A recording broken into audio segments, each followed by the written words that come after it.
Secondly is solar. Now solar is a little bit behind, but I think is going to jump ahead. We are looking at a potential $100 billion industry in the next decade with solar panels, especially with something called amorphous silicon, which is a lot less complicated than it sounds. All it is silicon cells that are floppy. I was to a manufacturing firm, a factory in Auburndale, Michigan. I was at, and I saw a 350-foot assembly line with one guy at one end and one guy at the other, and they put the raw materials in here, and out comes PV roofing shingles by the mile. And we're at the stage now with this technology where you do not have to put solar panels. And you see the solar panels on all the highway signs now. Solar panels in Florida would be a great idea for the sun, but maybe not for the hurricanes. And so what we have now are floppy solar panels solar cells that go right into roofing shingles. You can build a house, put the roofing shingles on the house, and you can power the house with the roofing shingles. This is not pie in the sky stuff. This is multi-million-dollar business going on right now. These solar panels are, the cost is actually cheaper than nuclear. The price is higher. Why is the price higher? Because of supply and demand. They're selling these things faster than they can make them. Let's put it that way. By 2012, in 5 years, we will have a solar roofing shingle industry that will be generating sufficient solar capacity every year to match a new nuclear plant. That's how rapidly this stuff is advancing, and it is cheap, it is abundant, its primary input is silicon, and there are other forms of solar as well, some of which will be usable in Florida. Most of them are desert-based. One is a power tower, these 100-foot high towers. They have a heat exchanging unit at the peak. They're surrounded by mirrors. The mirrors track the sun all day. You've got to see these things. There's one in Needles, California. It's spectacular. It's like a giant candle in the middle of the desert, and they work. And actually, they were about to abandon the technology, and then the curve came around, and now it's working again. They have parabolic trough mirrors. I've seen these. These were designed by a Israeli company called Luz, L-U-Z. There's a heat exchanging tube that goes through the trough.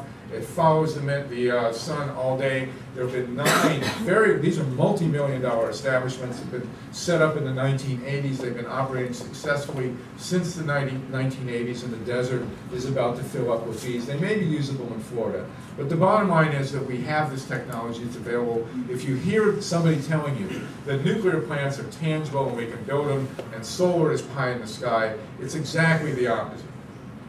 The solar stuff is what's tangible now. They're talking about building a new generation of nuclear plants. They don't have the technology. They've got one under construction in Finland, which is already 2 years behind schedule and $2 billion over budget.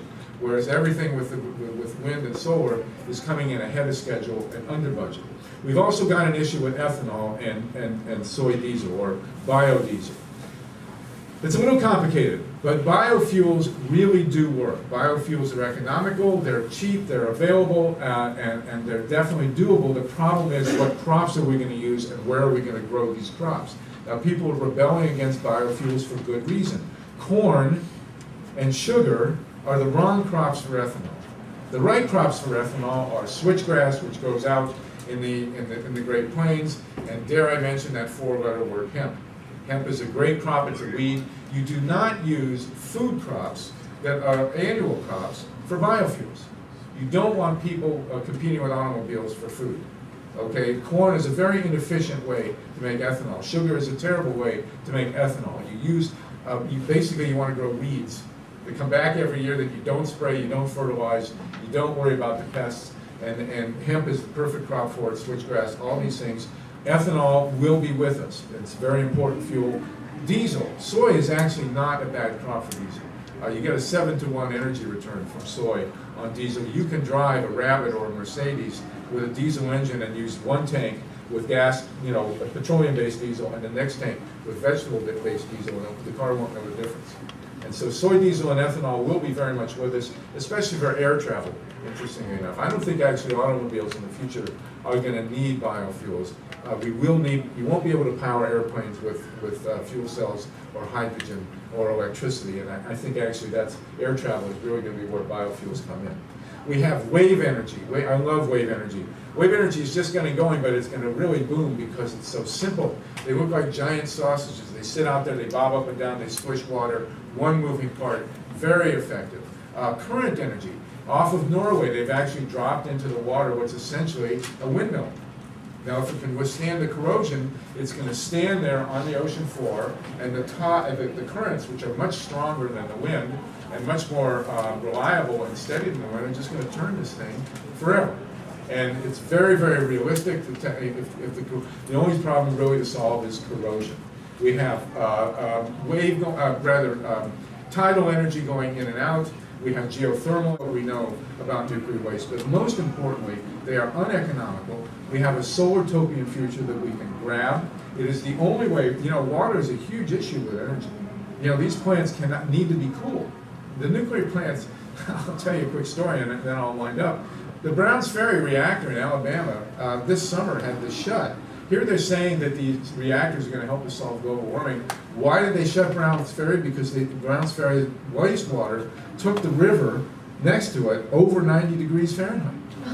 The reactors all over, they're talking about the French industry, reactors all over France are shutting because they're overheating the rivers. I mean, I suppose if you want to open a restaurant and cook the fish right in the river, that's a good thing to do. But, at this point in time, any talk of further development of nuclear power plants is sheer lunacy. And the reason it's lunacy even more today than it was 30 years ago when we did these great concerts is that we have a solartopian renewable energy industry. It's with us, it's ready to go, it's proven, it's economical. If you have money to invest and want to do due diligence on the companies, spend the next 30 years in the renewable energy sector. That's where the money is, that's where the jobs are, and I'll see you in Solartopia. Thank you very much for